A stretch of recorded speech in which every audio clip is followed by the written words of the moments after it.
Have you ever wondered where some of your favorite animated shows came from? For today's video, we're going to go all the way back to the year 1995, when Cartoon Network would greenlight the then president of Hanna-Barbera Cartoons, Fred Seibert, to create a spotlight showcase anthology show that would give up-and-coming animators a shot at making it big, as well as a place to showcase their work. If you want to see what this program was all about, then please stick around for today's video.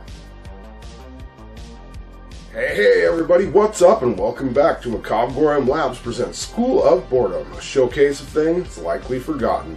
My name is Bats and I'll be your guide today as we discuss lesson CN 102, the givings of the What a Cartoon Show, random with a chance of success.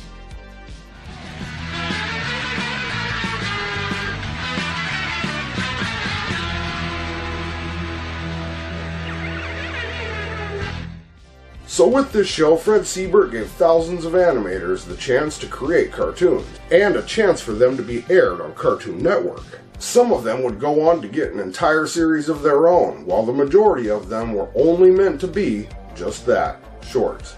It is true, he wanted animation shorts from every corner of the planet. In fact, according to the What a Cartoon Show wiki, Fred Seibert has gone on record saying, "We didn't care what the sitcom trends were, what Nickelodeon was doing, or what the sales department wanted. We wanted cartoons." So he created the What a Cartoon Show to showcase the different and standout talents. The show would run for 16 episodes consisting of 48 separate shorts and concept pilots. His plan was to bring back the magic of older cartoons like Looney Tunes and others from the golden age of animation. It is important to note that these cartoon shorts were not regulated, monitored, or overseen by any of the CEOs or higher-ups of the company. In fact, the creativity and content of each short was 100% up to the creator, and Fred Seibert has gone on record of saying, "The wider the palette of creative influences, the wider and bigger the audiences." So in the end, the studio wound up with over 5,000 animated shorts. However, they only needed to fill 48 slots. With that many shorts and creators, I wasn't really sure how to do this episode, so I decided to gather up as many of the shorts as I could and put them in the Macabre'Gorium Labs Media Vault. Come on, I'll show you.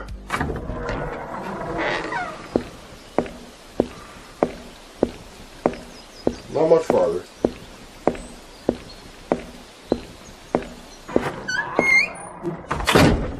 And so here we are at the Macabre'Gorium Labs Digital Media Museum of Lost Media and Other Weird Things That Would Have Otherwise Been Forgotten Vault. Or the MGL.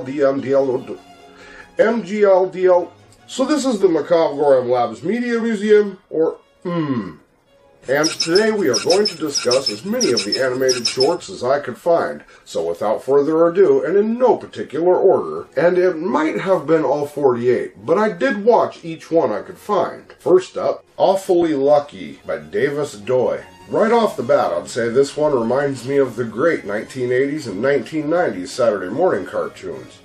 Look at the crisp, clean animation.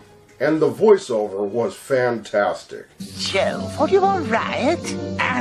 Yeah, just fine, thanks. Although this show did present dangerous situations and a lot of violence due to its lack of overseeing by higher-ups. In its own way, this one seems to teach a lesson about greed, and I found this one quite enjoyable. But up next, Blues Gang and Bow Wow Buccaneers, made by Mike Milo and Harry McLaughlin. Right off the bat, I can say that this one looks very professional. It feels a lot like a traditional Saturday morning cartoon, although the voiceover didn't really fit right to me. You moochers are the most uninspired!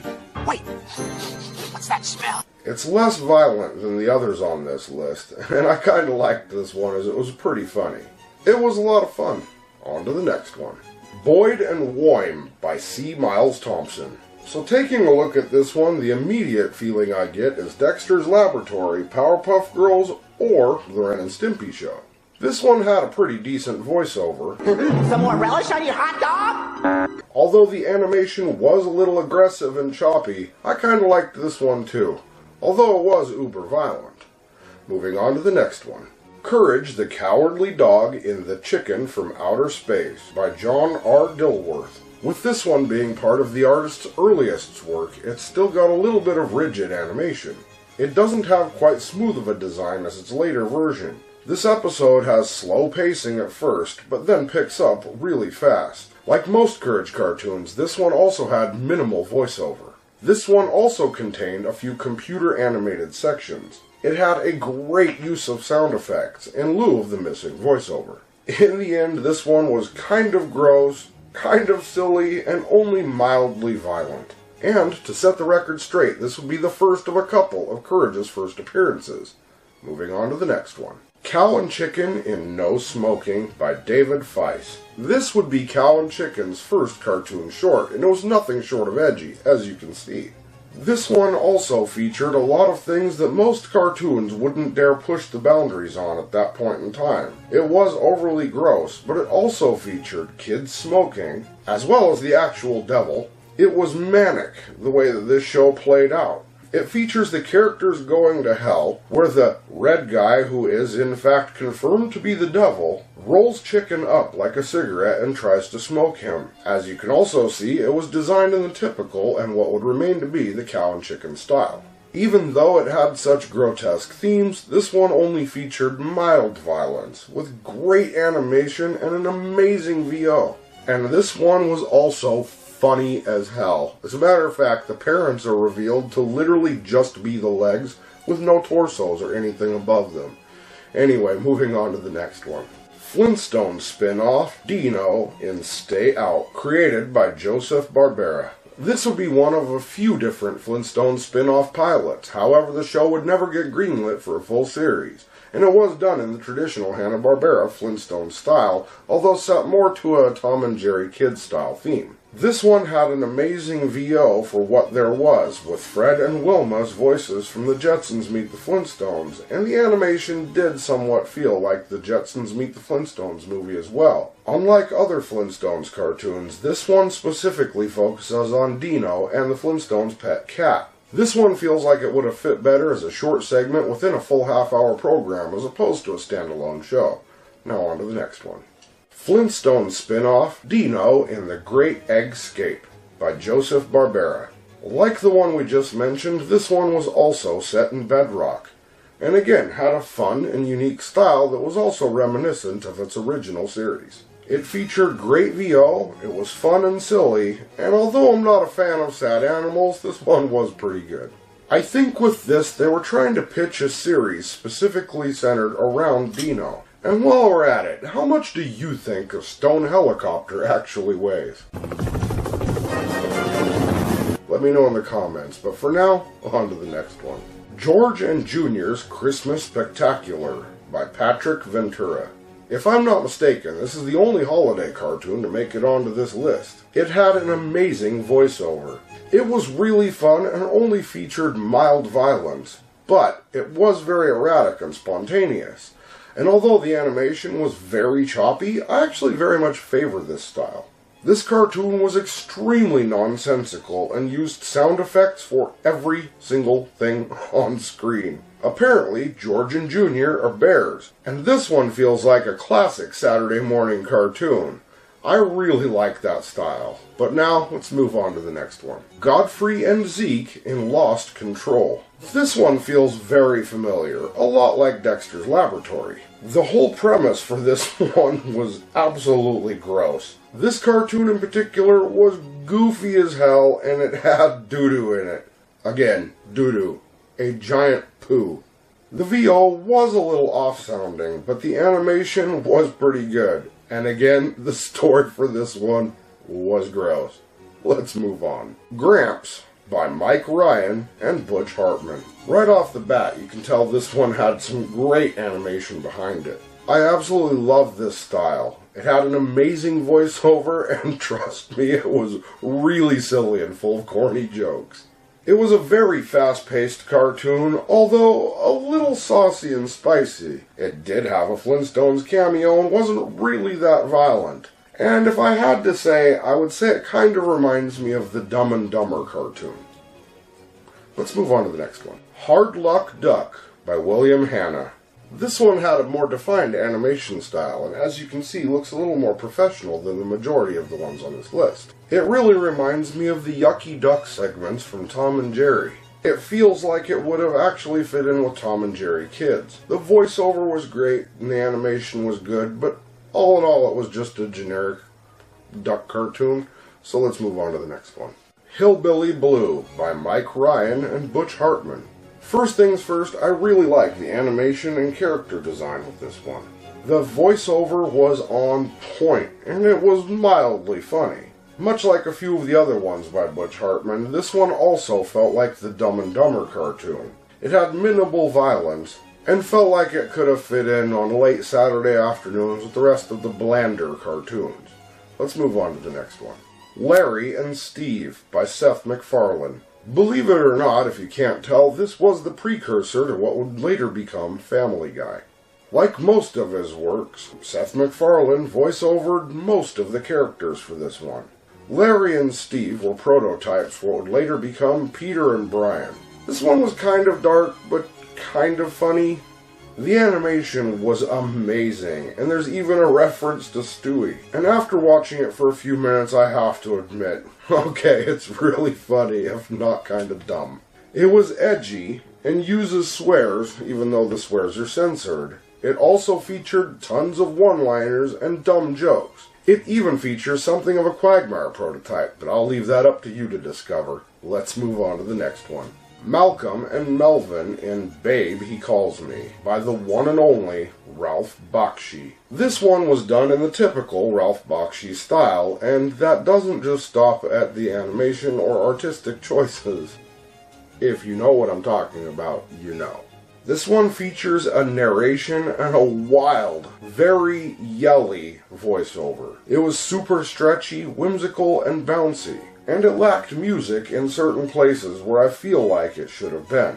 This one was not only spicy, but it's made by the same guy who made Fritz the Cat, and I can't show you a clip of that here. This one was also very manic, and there was a lot going on all at once, and it also contained references to the world's oldest profession.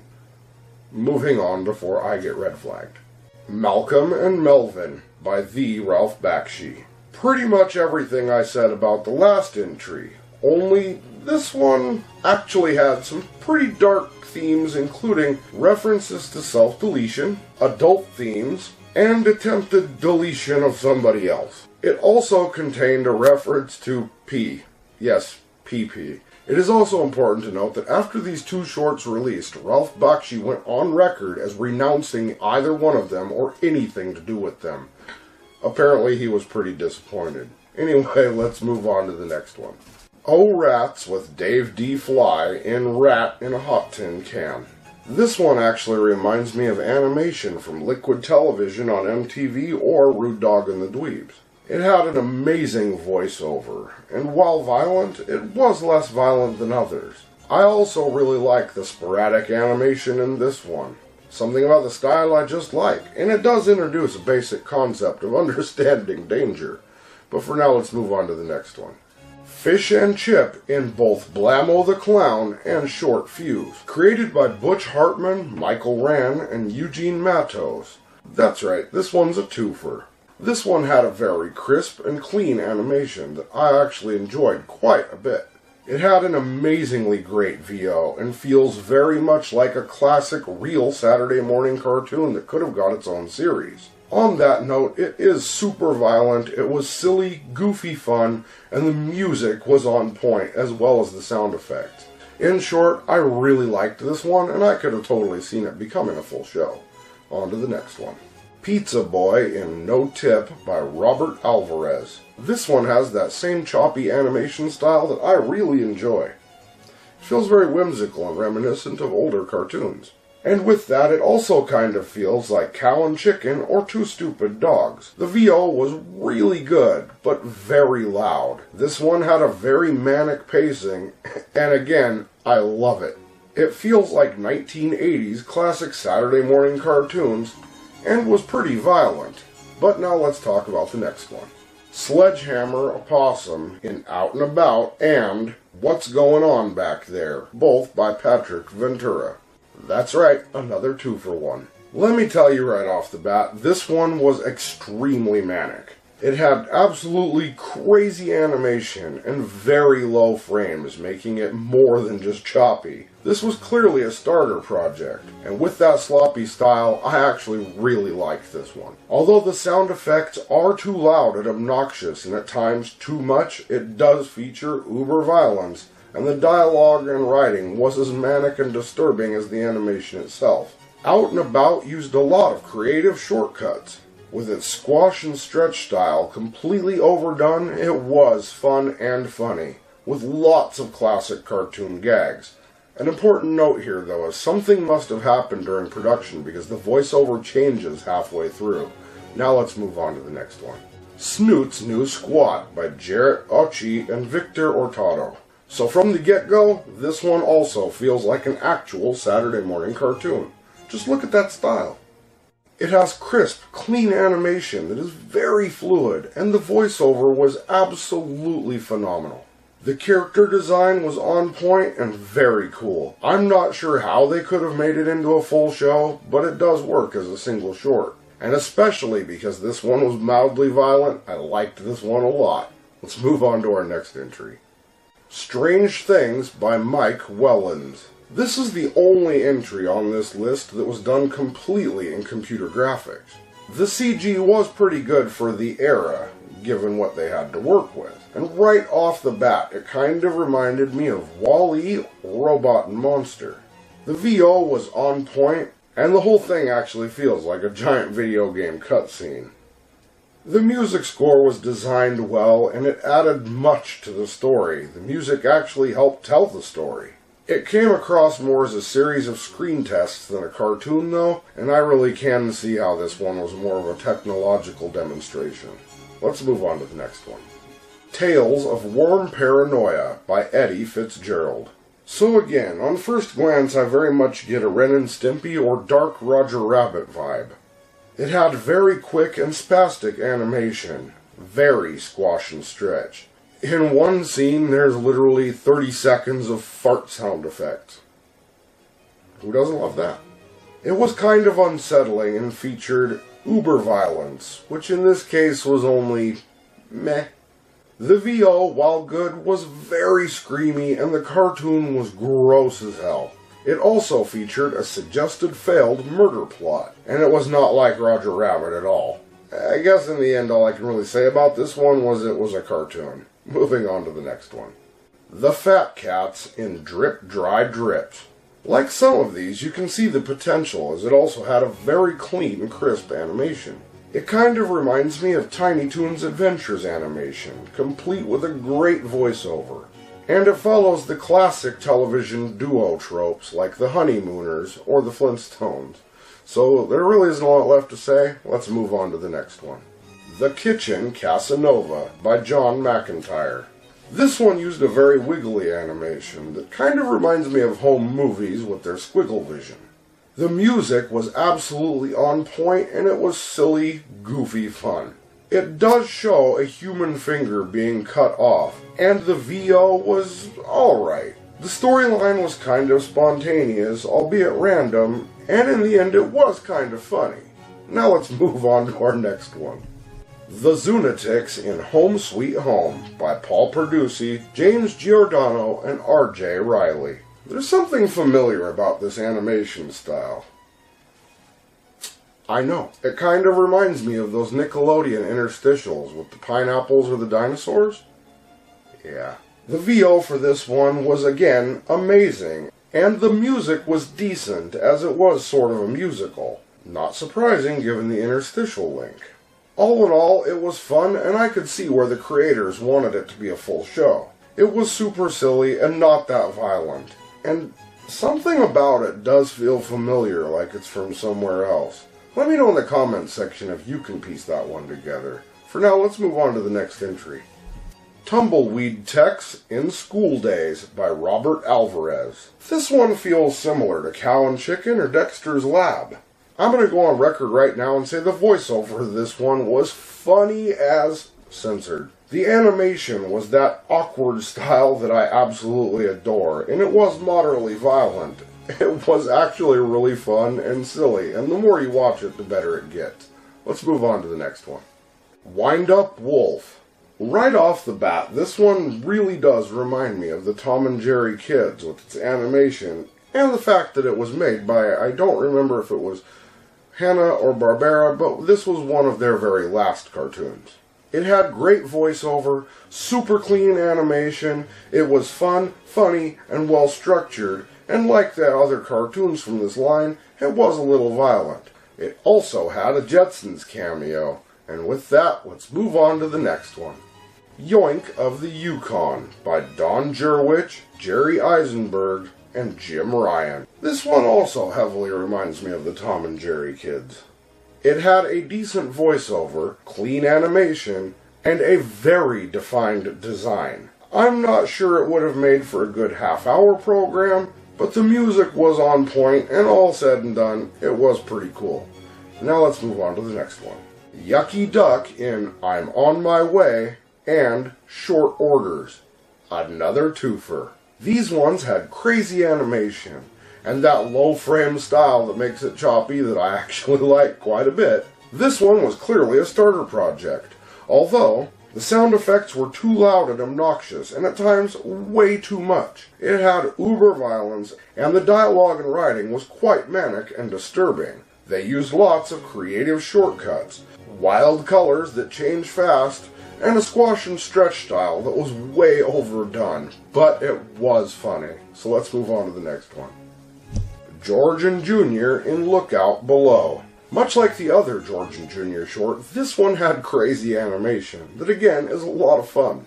There isn't a whole lot to say about this one because I already discussed one from the same creator earlier on this list. All the same things still apply. Moving on to the next one. Shake and Flick, Raw Deal in Rome. This one's animation kind of reminded me of The Tick or Eek the Cat, and it will be one of the darkest entries on this list. This one is not only uber violent, but features no voiceover. Similar to other cartoon shorts involving music like Tom and Jerry or Bugs Bunny. This one crossed a lot of lines that even the most hardened horror fans may have issues with, because it shows guts and death over and over again. If I had to guess, I would say this particular short takes place in hell, and the dog is in fact in hell. To top things off, this one also features the titular dog dying in the end. Let's move on. Captain Buzz Cheaply in A Clean Getaway. This one reminds me of Earthworm Jim with its style and animation. It references alcohol, beer to be specific, is very nonsensical, and has a narrator. But it was a ton of fun, and I recommend you check that one out for yourselves as well. Moving on to the next one. Mina and the Count in Interlude with a Vampire. This one was actually almost picked up for a show, and do correct me if I'm wrong in the comments section, but I think another version of this one also aired on Nickelodeon's Oh Yeah cartoons.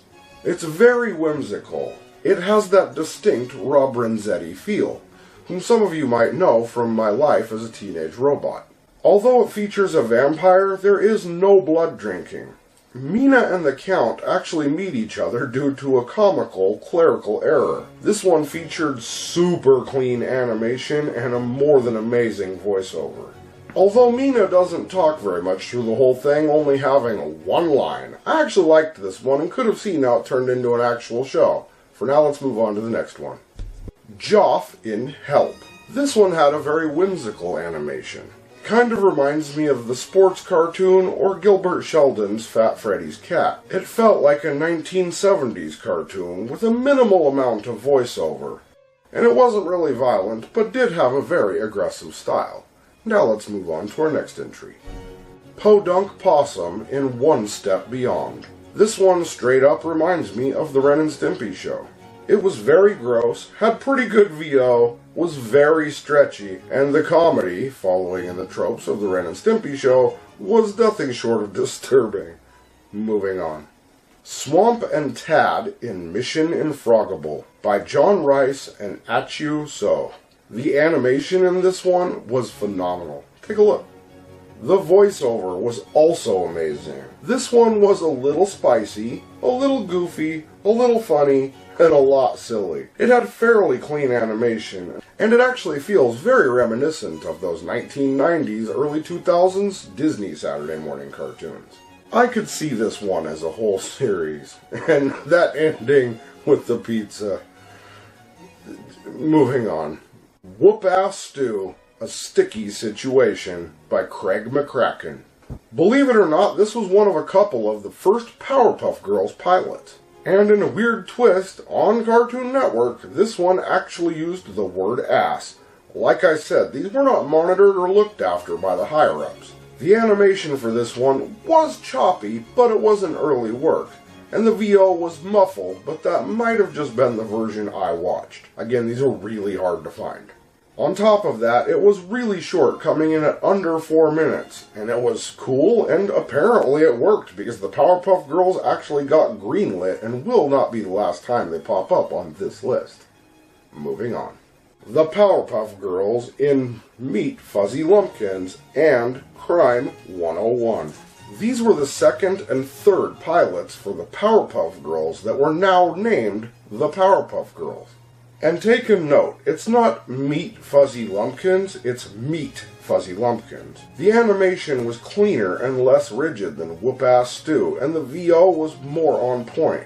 There was a lack of Tom Kenny, as this was a pitch pilot, and it felt a lot like Dexter's Lab, with kind of a dark ending. But that wouldn't be the only show on this list to wind up with its own series. Let's move on to the next one with Johnny Bravo. Johnny Bravo by Van Partible. One of these was the first Johnny Bravo pilot. I think in total there were 3 pilots for Johnny Bravo. However, I'm not going to talk too much about them because they were integrated into the full show, just like the Dexter's Lab ones that we'll be covering in just a moment.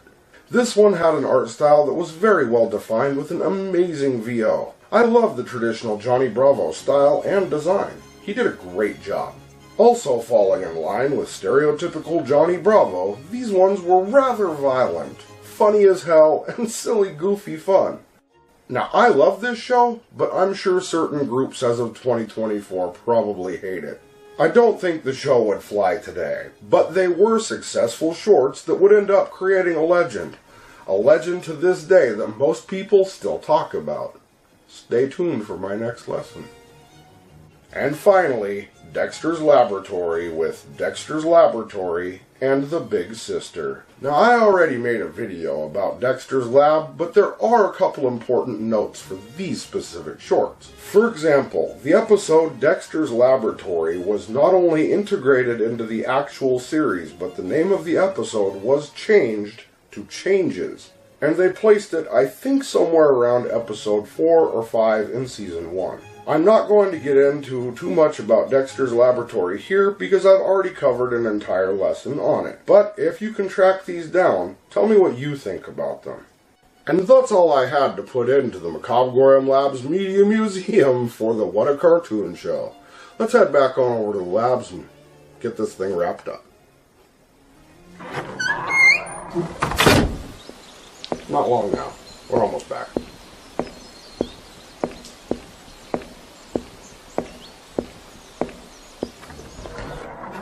I would have gave you my opinion, but that's pretty much what this video was about, so now you know, I've just got to ask. Were you a fan of the What a Cartoon show? If so, what was your favorite featured short? Did I forget anything or leave something out? Maybe you have a story or a suggestion for a future topic, or maybe you just want to drop in and say hi. Either way, I look forward to hearing from you.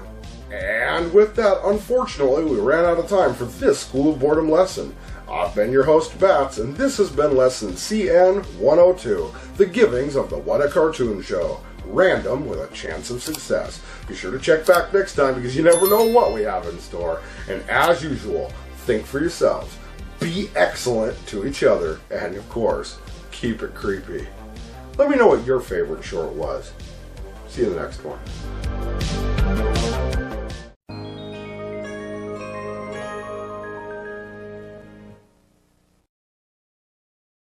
Hey, thanks for checking out our video. If you enjoyed this one and would like to see more of our weird, creepy, odd, eccentric, or strange content as soon as it comes out, please feel free to click like, subscribe, and turn on notifications for more. We'll see you later. Keep it creepy.